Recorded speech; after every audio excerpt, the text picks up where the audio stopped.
structuralism. And according to Gerard Gennet, there are four main concepts of narratology: order, frequency, duration, and voice. Here, narratology is a concept which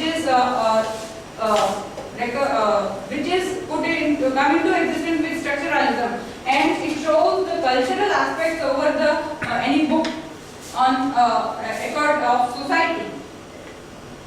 Narratology is a term related to saying how you narrate, how you say the theme or story is main purpose of narratology. Theorists have differentiated and canonized the term of explain to complicate the nature of narratology. There are certain terms which define the types of narrative, that how the person tells the story, how the person narrates the theme.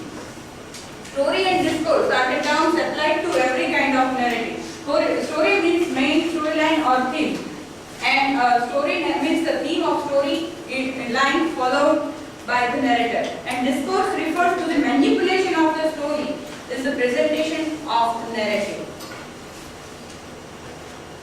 Fabula. There are some words related to narratology. Fabula means chronological sequence of the narrative, which we can connect it with Gerard Gennet's sequence, right? Order. That fabula means the real order of the story happens, right? Sujet, the representation of those events. That how those events is represented. It's I think Russian word terminology, and representation of those events is the meaning of that. Focalize. Focalize to focus the specific character. Metadiegetic means a person inside the story which is narrate. Extradiegetic means a person outside the text narrates the story. First person narrative, the person within the story tells his or her own story. And third person narrative, the person outside the text narrates the story. So here metadiegetic and extradiegetic, the person inside the story narrates, the person outside the story. Metadiegetic we can say Victor, who narrated his own story in Frankenstein. Extradiegetic, a person outside the text narrates the story. There are so many other examples for extradiegetic. First person narrative means Robinson Crusoe or Gulliver, Lemuel Gulliver, for his narrating his own story, and it takes us into the past. Third person narrative, the person outside the narrate the story. Third person is semi-omniscient and omniscient. Two parts are of that. Third person means as if we are considered as the third person. Something we are seeing, we are watching over it. We and the narrator both are the outside of the story, and it is seems that some person telling us a story and we are listening. Semi-omniscient view means there are not very deep aspects. Deeply the character is mentioned. The superficial aspect is mentioned in the semi-omniscient view, while omniscient view means omniscient means it covers the whole as a story.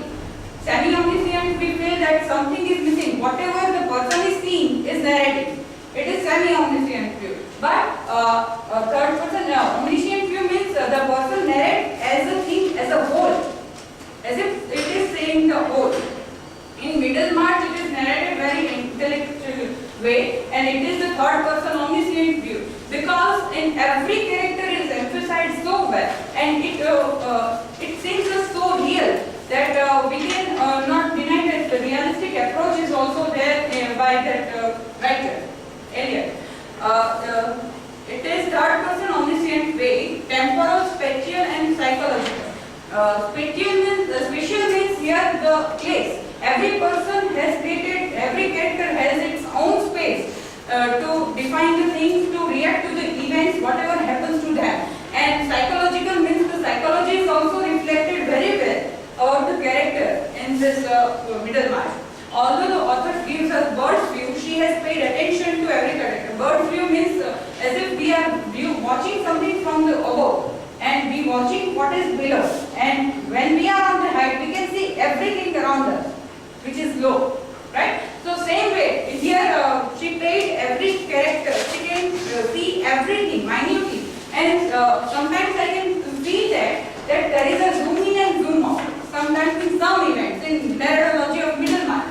For example, when she is talking about Dorothea, at that time she is zooming the character and her psychology. And when there is something about the events happens with Dorothea and other characters, it takes a zoom out.